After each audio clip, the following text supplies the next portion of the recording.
Hey, welcome to Let's Talk World Exclusives.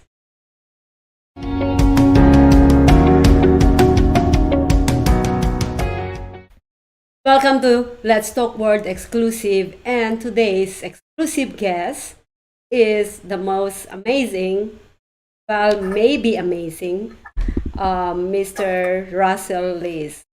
Russell Liss is actually used to be a chef, and now he actually entered the world of day trading, and he's the one who introduced me to day trading. So I would like you to help me welcome my guest today, Russell Liss. Hello, how are you, Russell? Hey. Hey, Russell. So tell us what is about you? Who is Russell Liss? Oh God. uh I'm seriously just a guy. Live in Seattle, Washington. I day trade now, trying to turn it into a full-time living and just live a meaning and fulfilled life. What is day trading? How did you get into day trading? Well, I'm glad you asked. So day trading is day trading can be there's various markets in the world for financial products, anything from uh, physical actual dollars like currency, US dollars to there's different products like futures contracts. Where I cut my teeth was with what are called securities or stocks, which are certificates of ownership for a certain part of or pieces of a company. And so basically, I try and take advantage of price fluctuations within markets, um, which sounds way more impressive than it really is. It's just every day when you have a certain product, the value of that product rises and goes up and goes down. And I try and buy low, sell high. So and I try and catch it a little bit of that fluctuation every day. So you do mainly day trading now, and do you have any other job? Who is Russell Liss before day trading? Yeah, so I was a chef for the last 10 years. I spent 20 years in restaurants and culinary. And a few years ago, I just realized that the job market was getting too competitive, and I needed to do something else. And through a real series of unfortunate events, I found myself in day trading. Honestly, kind of thanks, believe it or not, thanks to COVID. So at least there's one good thing I can that COVID did is uh, when they shut when I was in transition, I was going to school, and they transitioned from school to they shut down school, and I didn't have anything to do, so I started learning to day trade, and the rest is kind of history. I fell in love with it, and just been doing it, about 18 months now. 18 months. Yeah. So you were a chef, and you were a chef. What gets you into being a chef back in the day? So honestly, pretty much. That's a colorful story. Uh, I took odd jobs in high school washing dishes, and coming out of high school, I kind of didn't know where I wanted to be or what I wanted to do or what I could do, and ultimately, I felt utterly incompetent about who I was in the world, and rightly so. Most 18-year-olds are fairly incompetent. I'm sorry, Maria, we're not all as good as your children. But on the night of my 21st birthday, I had been working at Walmart, and it was my 21st birthday, and I was scheduled to work on the graveyard shift. And uh, sort of, I'm working at Walmart as a series of other jobs that I had failed. I pretty much was fired from every job I ever had.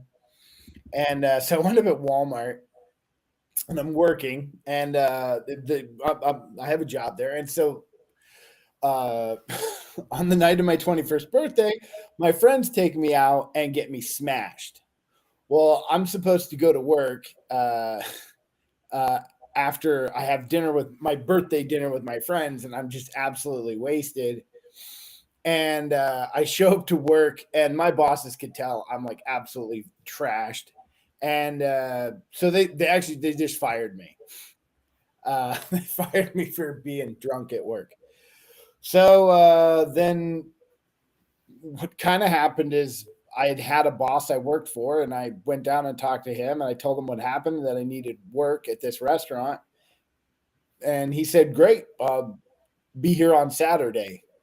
And that guy wound up being the greatest mentor I ever had. He taught me what it was to work hard. He taught me what it was to think in circles and be aware of everything that's going on around me. And he made me believe in myself. And it was really interesting. The thing that's funny is this guy that I worked for. I came off of just getting fired from everything, and he wouldn't fire me, and I wouldn't quit. So over the course of the next 4 years, he just poured every last bit of knowledge he had about restaurants into me, and and I got good at it. And at one point, I just figured, well, if you can't beat them, join them. You know, I was always going to try and do something else besides restaurants, but I got so good at it, you might as well just keep going. And that led me down the road to Las Vegas and being a chef at the Mirage, and then starting my own restaurant consulting company, and just a ton of different ventures that I went down, uh, which still kind of turned into a dead end. You know, so I guess we're all just rats in a maze now, trying to find the route that is not a dead end. So that's lead you to day trading, or well, you actually was trying to go to medical school, right? Yeah, yeah. So during my years of culinary, culinary is great in a lot of ways because it gives you a chance to explore, right? When you're dealing with food, you're dealing with other cultures, you're dealing with other ways of thinking and doing things. And then obviously there's no shortage of wide array of personalities within the culinary industry. And you learn and you grow and you explore and find things that you love. When I was in culinary, I never really had a super great love for food. Uh, You don't have love for food still up to today. yeah, I really don't. Like I really don't give a crap about your almonds that were harvested in the full Lobster, moon. steak and lobsters. Like it's all sustenance to me. But what I did fall in love with was nutrition, because you know food's delicious, a great experience, and happy and stuff like that.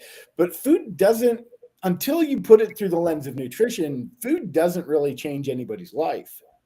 And so I fell in love with nutrition. But if you keep going with the nutrition thing, you'll wind up in all sorts of things about the body and anatomy and biology, and then all of a sudden you wind up down this road of chemistry, which completely blew my mind. If you'd asked any of my high school teachers, had I had any interest in chemistry, they would have asked you, who's Russell Liss? He's never come to class.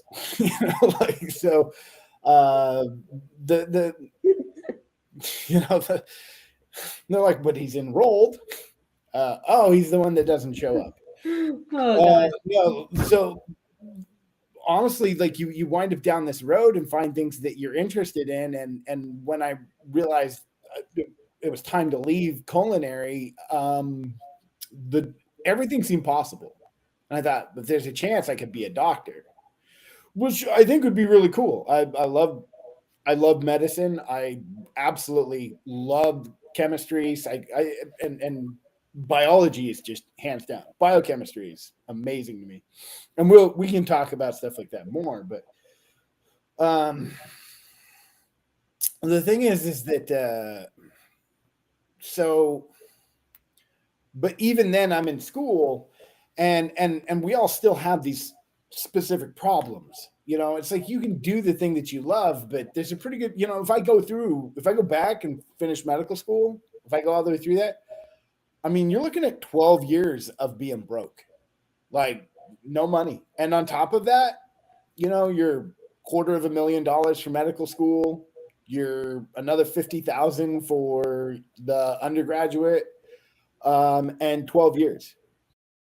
So are you saying that you shouldn't be going medical school?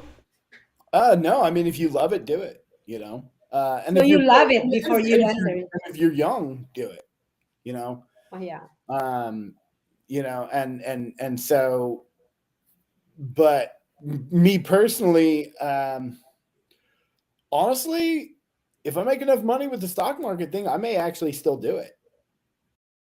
Well, you bring up a very good point earlier that um, you know you you've been fired to many jobs, but then one of the last job that the last job that you've been to as a chef, your boss keep on trying to kick you out, but you stick with it and you've learned, and then eventually you actually become the manager of a restaurant, plus you created or you built your own company, the restaurant consulting company, although it's gone already, but still that actually lead you into a better person, don't you think? It definitely makes you more. I think every time, it's just a process of trying and failing and trying and failing, and every time you fail, if you can, I mean, it sounds cliche, but if you can learn from whatever it is, uh there's so many times we get think of everybody you know, every single person you ever met, right? And every once in a while, every probably once a week, at least one person has a new business idea. And I'll tell you, 99% of most people's business ideas might sound nice, but they're never going to work, you know? And usually if you have a business idea, you need, and I can tell you this from the restaurant side, especially, right? This is something I specialize in, is opening new restaurant concepts. 99% of most restaurants, they just don't make it. And usually it's because they either didn't need to exist to begin with, and the reason they wound up existing and costing whoever started them so much money was because they didn't do their research properly. Um, and even then, there's nothing wrong with that. Learning to do research is something. There's degrees in college to teach people how to do research. You know, there are people who are specifically designed for researchers. So, Well, I believe that in anything you do, it's not only restaurant. In everything you do, if you don't put in the work that needed with your business, it's not gonna work. You gotta have to put in the work to make it a well, and success. that's the thing that's funny is there's something like 80% of businesses where people are putting in the work. The business is null and void. It's not necessary, or nobody wants it. There's no real demand for it. You know, um, I think I think that we before you start a business, you should do all your research first before you starting your business. And do you think that is one of the um, thing that they miss, the business people who actually fail? yeah. Well, I mean, my personal experience, the two businesses I started. Um, so the first business was a meal prep company, and it was a local meal prep company. And the thing I didn't realize when I failed to do my research was there were 16 already established meal prep companies for a customer base of about 3,000 people. it's really hard to make a living and pay for a business when your customer base is 1/16 of 3,000. You know, you're not really going to make it there. But I didn't know to do that research. You know, I just kind of had this sort of, if I build it, they will come mentality. And I didn't how competitive the market was, what my market share could be. And then on top of that, if I'd have done that business model, doing the business model, you know, honestly, I could have brought that business model to Seattle and probably been more successful, you know, where the finances of your community can afford your services. And that was one of the problems with Las Vegas is it's so cheap to live there. Nobody's got any money, you know, like that's the reason it's cheap to live there is because people can't afford it to be expensive.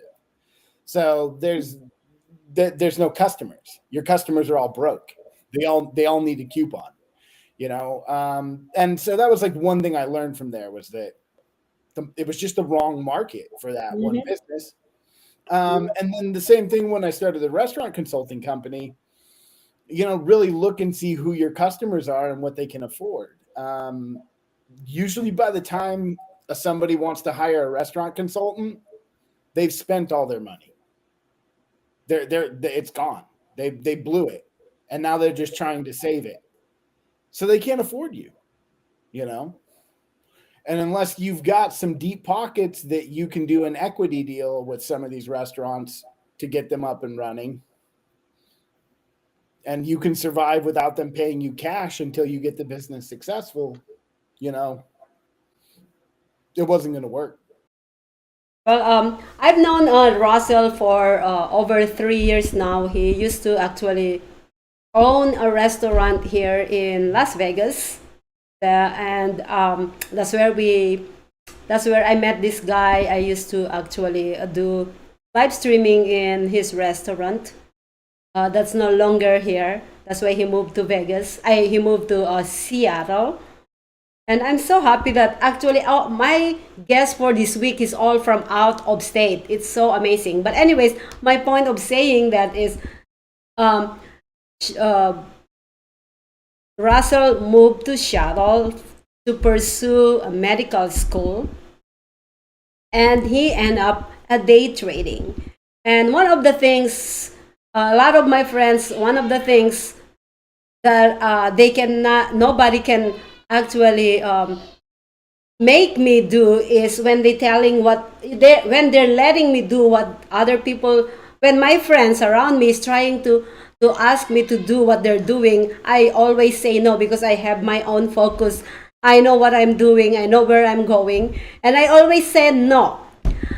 However, this man, Russell Liss, I give you, you know, I give you a thumbs up for letting me do a day trading, and for you guys to know how this man actually let me do trading.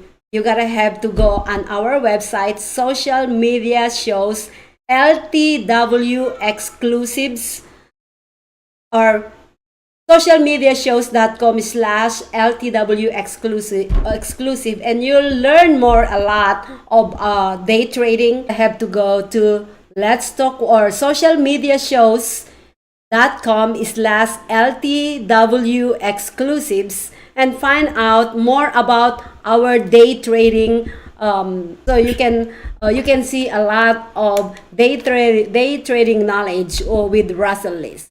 Please don't go away. We will be right back. Live streaming on social media is the best new way to interact and bond with your community. Do you love to encourage, motivate, and empower others, but you do not know how? Well, your opportunity starts with us on social media shows. We have 20 shows a week live streamed across the globe, with a reach of over 80,000 and growing. So you can host your own show, and you can be anything you want to be. So let's bring the community together, and let's bring the world to you. Join us now.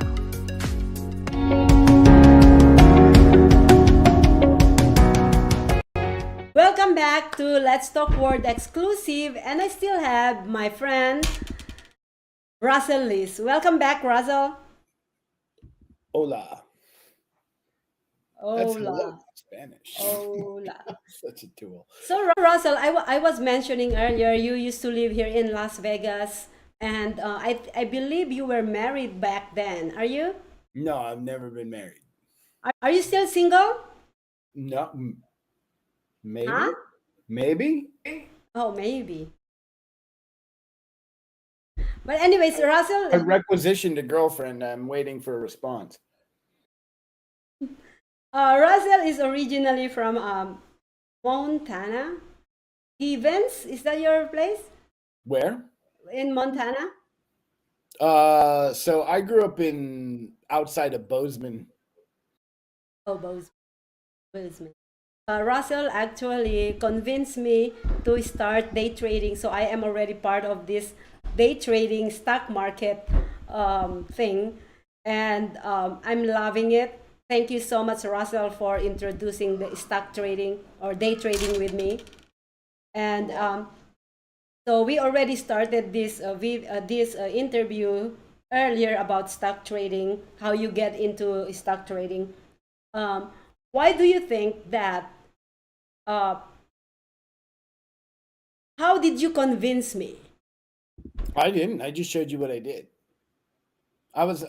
I learned a long time ago, and this is something some of your audience probably needs to hear is most people shouldn't day trade.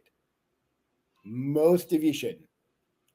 It's interesting. You should learn about it. You should understand the stock market and some of the inner workings of it. Every single person in this country, all roads lead back to the stock market, but it's not. It's not a job for the faint of heart. So I didn't do anything to convince you. I didn't tell. To be honest with you, when I said, "Oh well, you can get a Webull account," and I sent you my link, and the fact that you went and got it, I was amazed. I'm like, "What?" I didn't convince you. You jumped in, you saw it for what it is, you recognized what it is, and you went after it hook, line, and sinker. I had very little to do with convincing you. You introduced it to me, so literally, I mean, you asked what it was because you were interviewing me, and as we went through sort of talking about what it was, and I was showing you and explaining to you, you could see the potential of it, you know. so how did you get into stock trading? Well, you know, Why did you love doing it? You already mentioned earlier in the first part of the interview. You yeah, fall in- obviously everybody in 2008 saw the housing collapse, right? We all saw that. And then there was people who went around and bought up homes for really cheap. And then after they bought up the homes for really cheap, the prices of homes went sky high, right? We all saw that, right? Mhm. Well, last year, 2020, when the virus hit, oil did what the housing market did. They were paying something like $18 a barrel for people to store oil. They were paying people to take oil, you know. And when that happened, I said, well, that all you have to do is exchange oil for the housing market. You know, you can't buy houses, but I can buy oil. So I go in and and I get an account to buy stocks of oil companies. And the guy, I'm watching some guy on TV and he says, don't buy oil. The money's not going to be in oil. Buy these other oil related companies. And so I did that and I lost a lot of money. And after that happened, I said, I'm going to figure this out. What the hell just happened? And that just led me from one thing to another to another. And I began to realize this volatility, you could trade on it and you could make a living, you know. And the thing that here's the deal. It's not about the stock, it's not about the price, it's not about the volatility. It's about you. When you're in this, it's about you, the individual. And it's about your ability to be disciplined. It's about your ability to work hard. It's about your ability to not give up and to stay focused. It's all about that. And so, for the first time in my life, I had found something. I didn't have to go wrangle up customers. I didn't have to fill out forms. I didn't have to go to some school and sit in some class and get some certification to maybe get some job that I don't know even is going to be there when I'm done with all of that. There's no hoops to jump through other than teaching myself to be disciplined. That's it. I can do that. Easy, done. Let's go. And so and that's what makes me love the stock market. Is the truth of the matter is every day I get up, I'm success. I either am successful or fail because of me. It's not the market, it's not the news, it has nothing to do with who's in the White House. I either get up and do what I want, and do what's right, or I don't. So what do I've learned about you that you actually, when you were starting doing this, you did a lot of, it's a trial and error for you. But at the same time, you were actually paying Kathy, or somebody as your mentor. Do you recommend to start as stock doing a stock market to get all those things, do the same thing as you've been through? It's hard for me to say. I think this is one of those things where everybody has to find their own way. I would say the people I've worked with have been a huge help, because Including me, right? yes, even you, Okay. you know, um, see, but you have to sort of find your own way through it. If you're somebody who really feels like you need other people, and which I do, I very much so. I need a soundboard. I have ideas. I don't know whether they're good or bad until I throw them out there and have somebody tell me it's a bad idea, or tell me why it's a bad idea. So when it was just me doing this in the beginning, of course I would do anything to get with a group of people to see what they're doing and have somebody tell me why my idea is bad. So if that's the type of person you are, if you're not overly confident in your own ability to make decisions and judge the outcome of those decisions based on whatever results you get, I would recommend, getting with a group. Or get a mentor. Yeah, I mean, I would even say that too. I would say a mentor could be good for you. You know. Well, you were a good mentor with me, and although I can make a decision on my own, sometimes I can And I you did against some people's advice. what. Did make decisions on your own against people's advice. I did it, yes. Because that's the only way. I am the hands on. I need to put my hands on, do something. Or if people, because I believe that if something doesn't work to some people, it might work for you. You know what I mean? So that's the reason why I did that. It's not going against you, but it is more like trying it out myself. But back to what you were saying, that to get into into the group, that's actually proved what happened this morning. We were actually dealing with three other people or two other people in our group, right? By the way, Russell is my mentor actually on the day trading, because he's doing this longer than I do. So I ask a lot of questions from him, and and then he actually is mentoring two other guys, and he is trying to grow this group and learn from each other. And I think being in that group this morning, it's literally, it's not only that I'm learning so much, but it's also fun, like you guys teasing each other. It's actually increase that motivation when you're trading. And when you are motivated, when you're trading, you're happy, the better decision you make. What do you think about that? The groups are a series of trade-offs. Okay, your group can work for you or against you, and to be honest, it's not that they can; it's that they will. They'll go either side. Oh, we did that. We did that few weeks ago. Yeah, I traded with a group. The first group I traded with, I was paying them $100 a month to be a part of the group, and at I was moving at a very slow pace. And at that slow pace, they were great. But as I began to pick up speed and move ahead, they held me back. So I dumped the group. I moved to another group, which was a free group, and that worked for a while. It was great. I learned a lot about how to really do some different trade styles and different trade techniques and some different setups. And then if you get to where you're reliant on the group, that's when you're going to get screwed, right? Working with the group is great until they become your crutch. And when the group becomes your crutch, it will take you, and it will take your money. And it's not the group will take your money, the stock market will take your money. At the end of the day, yeah, the group is nice, but it still goes back to that same thing. You have to your priority has to wake up and be disciplined, and that's your priority here. If you fail to do that, it doesn't matter where you're at or who you're talking to or what knowledge you have. If your discipline fails, your trading fails.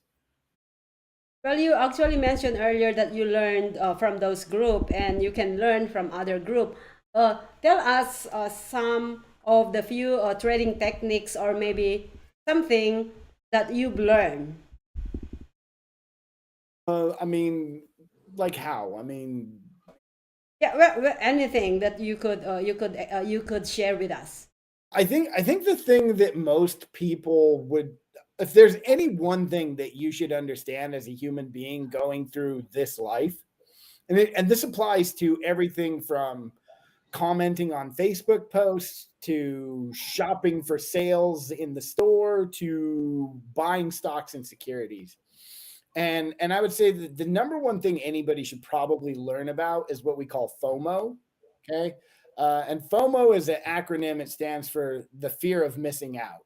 And the more you look into this idea that you make decisions every day because you're afraid to miss out on some opportunity, whether that's getting something on sale or whether that's having a relationship with somebody or whether that's making some money in the stock market.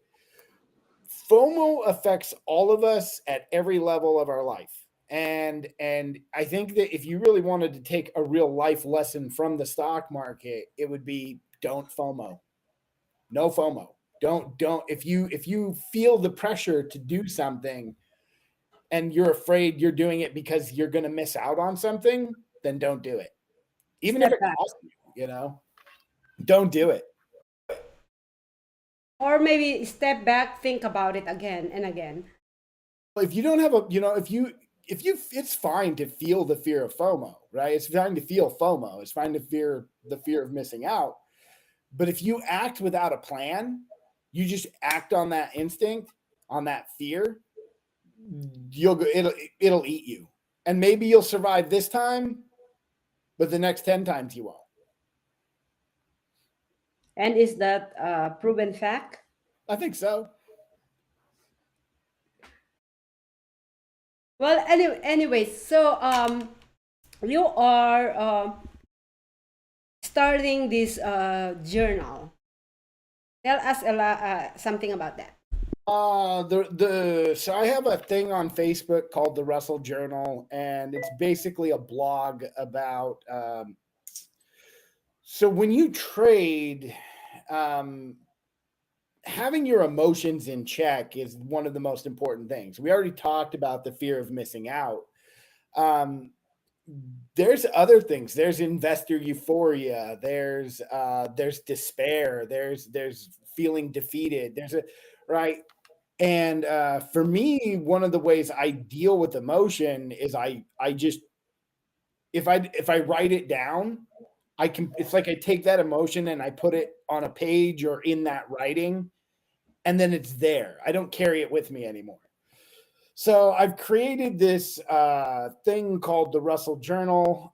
It talks about the stock market. I show you the news. I show you where earnings reports are. I show you where all the different catalysts are around the market.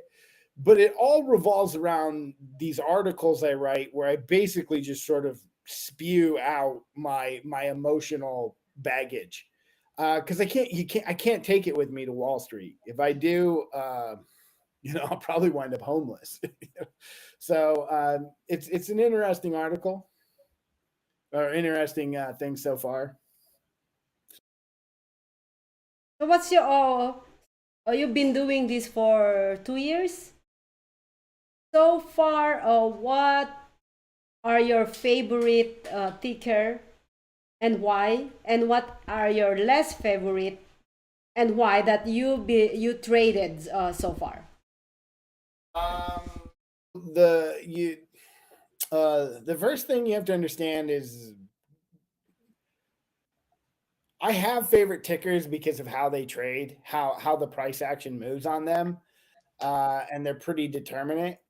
We traded one this morning called Pioneer Power, ticker symbol PPSI. They're one of my favorites. It's pretty easy to read that chart when it forms, and the way the market maker manipulates the prices on there is it's pretty fair. I have other ones, other companies I really like. GGPI is one of the ones I'm very interested in. Although I haven't seen, there hasn't been any real good catalysts on it quite yet, or at least the catalysts haven't gotten anything moving. So I have a lot I've enjoyed trading. The thing you got to remember is traders, we don't trade tickers, we trade setups. The reason I like these tickers and I get intimate with specific tickers is because they frequently have my setup.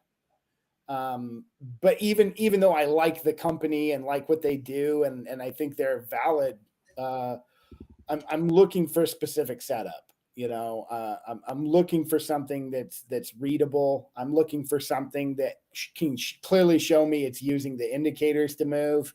Uh, for those of you who don't trade, there are a bunch of tools that give you indicators as to whether the price is going to go up and whether the price is going to go down. There's a lot of them. And every morning we get up, what we try and find when we're looking at stock is which indicators are being used in which chart. And if you can identify that and you can identify it quickly, you can take advantage of uptrends and downtrends both. But there's a few that typically use some of the more easy setups to get into. That one we were trading today, PPSI, it holds the EMA, the 6 and the 9, very, very well. And so you can follow it with the 6 and the 9 EMA as long as it has volume, and you'll be able to make money on it very easily. Assuming that you have some of the other basic trading skills, putting in buy orders, putting in sell orders, basic chart reading skills. But assuming you have those, you'll be able to do it. But take some time. I think you can attest to that. Maria made money on PPSI today. I did. But anyways, that's a really a good talk, Russell. You actually brings out so many good points um, of who you are as a person, and I am looking forward long term partnership with you on day trading. But Can I ask you a question? sure. So what would you think about like the three guys that were like all of us, even you actually, it'd be like the four of us doing a little doing like a Monday Madness kind of like pre-market show where we got the stock market and it's just us kind of talking about what's going on and stuff like that. I think I'm in. Count me in on that. I actually asked you guys that. Well, part of this interview, Russell, we're not over yet. Uh, is asking you some 10 questions that you gotta answer, and just give me the best answer that comes in, uh, that you could you call that, you can answer in a very short answer. Is that okay? All right, we're gonna have fun. There's no correct or wrong answer. First question: who believes in you, and how can I get in touch with them? My dad, and I'll give you his phone number. Why entrepreneurs do what entrepreneurs do you admire, and why? They all suck. How do you track trends in your market? With lines. Can you tell me a story about a customer using any product that you love? To join Weeble. How do you know how much money you need, and could you scale your business with less? How do you Just basic statistics is all you need to know how much money you need. And no, I need more to actually scale my business.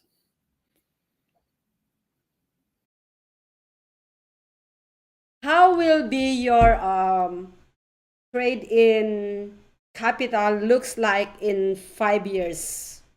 Uh,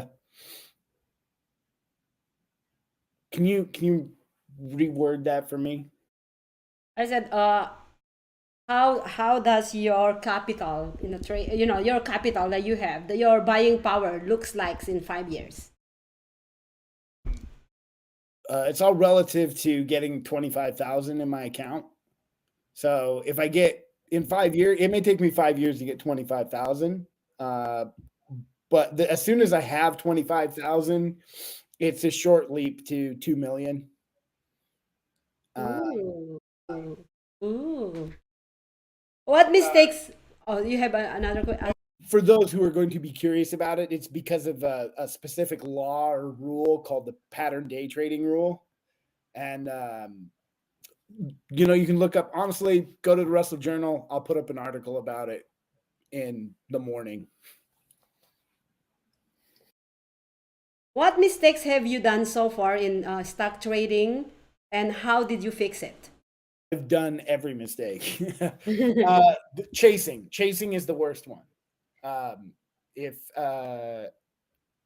you basically every morning we get up, we look at our catalysts, we look at our chart, we decide what's support, what's resistance, and then we pick our entry. When we put in our entry order and it misses our entry, and yet we keep moving the price to buy up, right? If I'm going to buy at $10 and it goes to $10.10 and I move up to $10.10, that's the worst mistake. That is a very bad habit. And that will lead you to chasing. And when that's happening, what'll happen is they'll suspend trading on the as the stock price goes up. If it goes up too fast, you'll get caught where they suspend it, and sure, you'll get in. But when they unsuspend trading, which lasts between 7 and 15 minutes, they'll put a pause in trading because it's going crazy. When they do that, they'll unhalt it and the price will come back, and it can, and that price coming back can lose up to 50% of the value as it reopens up. So it's better to not chase. If you miss your entry, if you said I'm going to buy it at $10 and it goes and you miss it, then you missed it. Don't chase. Based on what how you get into trading and everything, and it seems like you're getting into this now. How if 2 to 3 years down the road you realize that this is not what you want to do? What happened then? Do something different. I'll change. If I don't want to do it, I'm going to go do something else. I have another question, but you already told us based on your story. So I am actually end the questions. Hey, Russell, thank you so much for joining me on my Let's Talk World exclusive. We've learned so much from you. And give us a last advice, last words that you want to actually tell our followers. And after that, let us know where we can find you. Thank you so much, viewers. No real advice. Just don't FOMO, don't chase. What are our rules? No FOMO, no chasing, no bag holding. That's There's another three. the other three are don't, what is it? Protect, protect your Protect capital. your capital. What's number two? Don't lose That's money right. and make some money. Always ring the register. That's right. So you guys can find me at the Wrestle Journal on Facebook. I do have the WrestleJournal.com, but I don't do a lot there. So you're better off to find me on Facebook. Other than that, see you in the market.